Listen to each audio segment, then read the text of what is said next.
Quando eu acordei aquela manhã, a casa estava gelada. Parecia que a atmosfera já estava me alertando que algo iria dar muito errado naquele dia.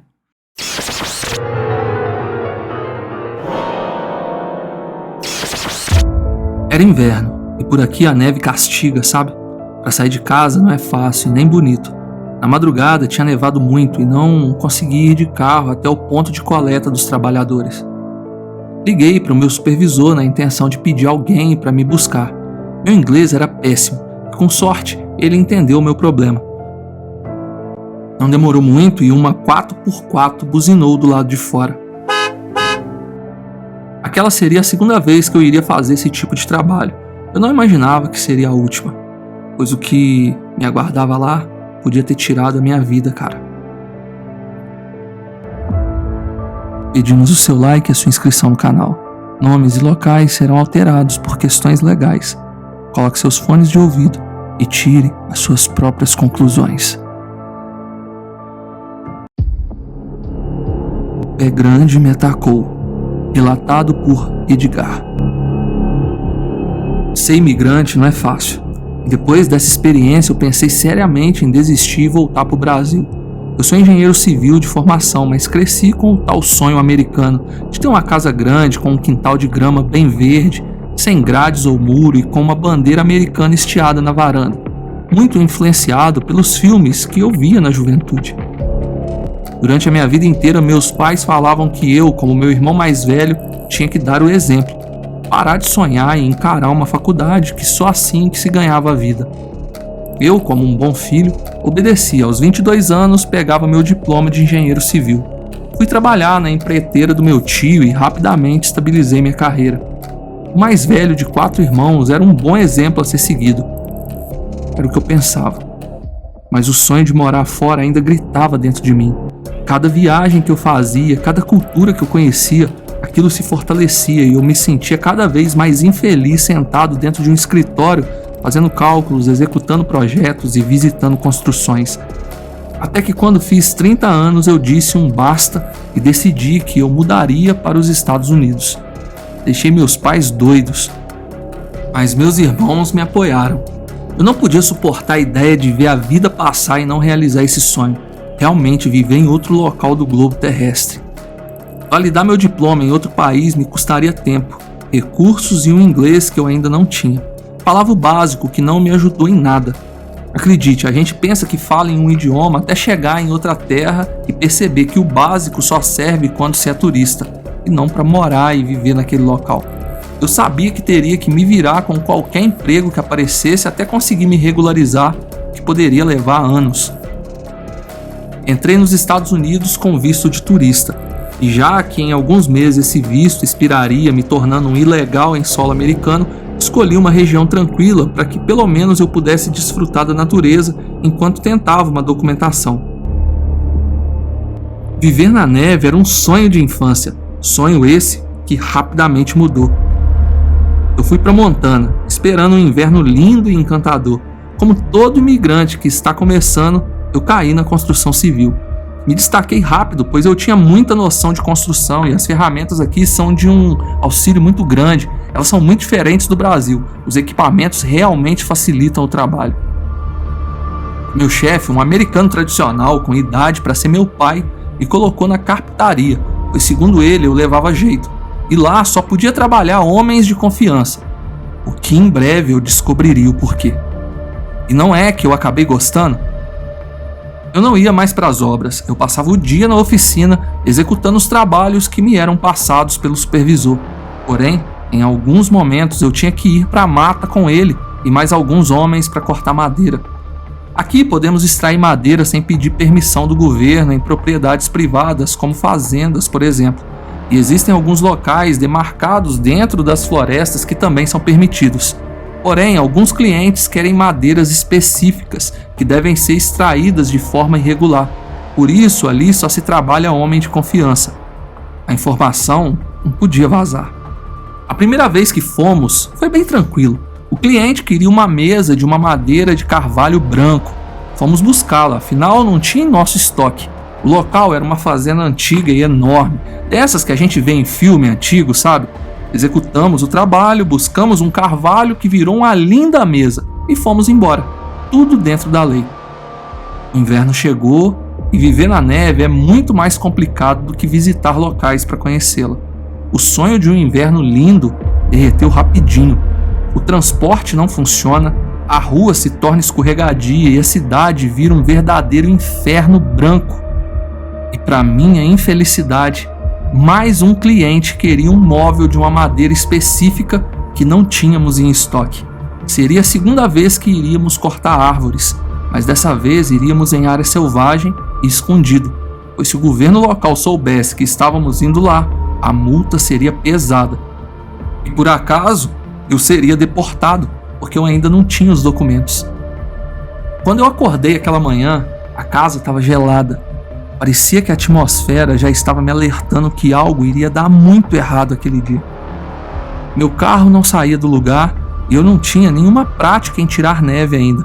Meu inglês não era lá essas coisas e eu evitava falar para que não parecesse ridículo.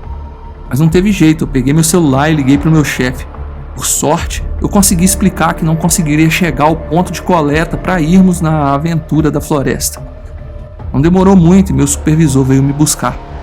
Fomos eu e ele em uma 4x4 e Sebastian e Luiz, 2 mexicanos, em outro carro.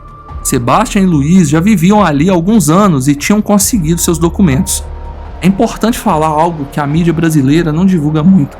Aqui nos Estados Unidos, independente do estado, existem 2 coisas que a maioria dos americanos acreditam que existam. E elas são alienígenas e o pé grande. E não se engane, aqui se você falar sobre um desses assuntos, todos param para te escutar e ninguém faz piada com isso.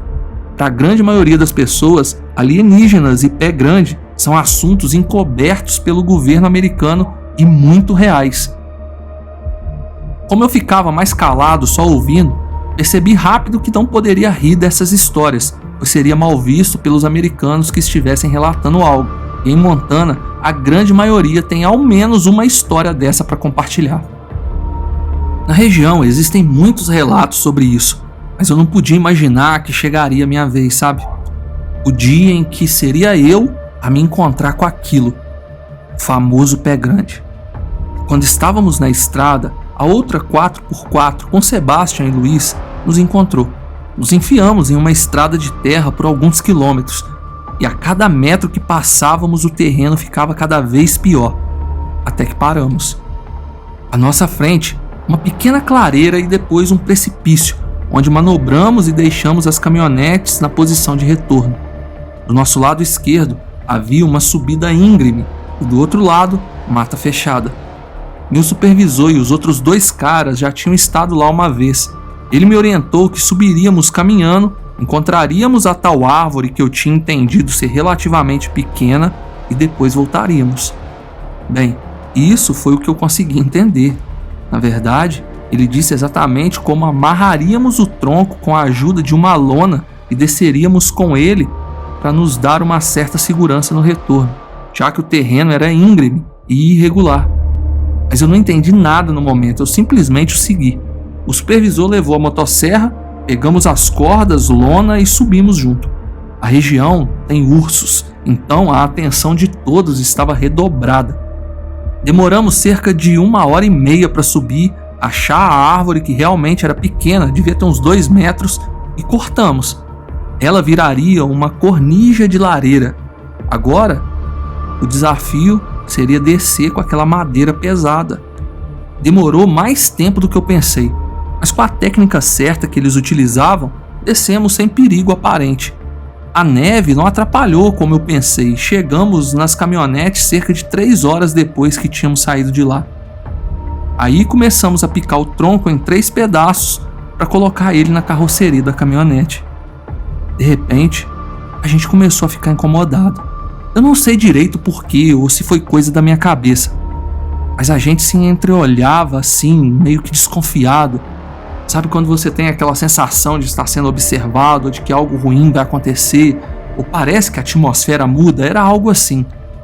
E mesmo sem eu conseguir me comunicar de maneira eficaz, só nos olhares a gente conseguia passar essa informação um para o outro. no meio do barulho da motosserra, escutamos um assobio ao longe. Como eu disse, o tronco era pequeno, e com medo de ser algum oficial da polícia ambiental, a gente começou a guardar tudo bem rápido. Mas novamente ouvimos um assobio. Dessa vez, mais perto. Eu jurava que era uma pessoa, mas quando o assobio veio pela terceira vez, percebemos que ele estava vindo da subida íngreme à nossa esquerda. Olhamos e lá estava ele, de pé, fixo em nossa direção. Era de dia, não havia sombra ou escuridão, nem tínhamos bebido nada para alguém falar que poderíamos ter confundido aquela criatura com um urso, por exemplo. Eu gelei por completo. Em uma fração de segundo se passaram muitas coisas na minha mente. Até pensei que era alguém fantasiado, uma pegadinha. Mas a criatura parecia tão real. Não era possível que a minha mente estava me pregando uma peça. Meu supervisor gritou: "Go, go, go, go!" Que é algo como: "Vamos, vamos, vamos!" Enquanto a gente entrava nas caminhonetes, aquele ser desceu o morro rápido e com uma facilidade impressionante. Ele gritava com a voz grossa e seus braços estavam para cima, como se ele fosse nos atacar mesmo.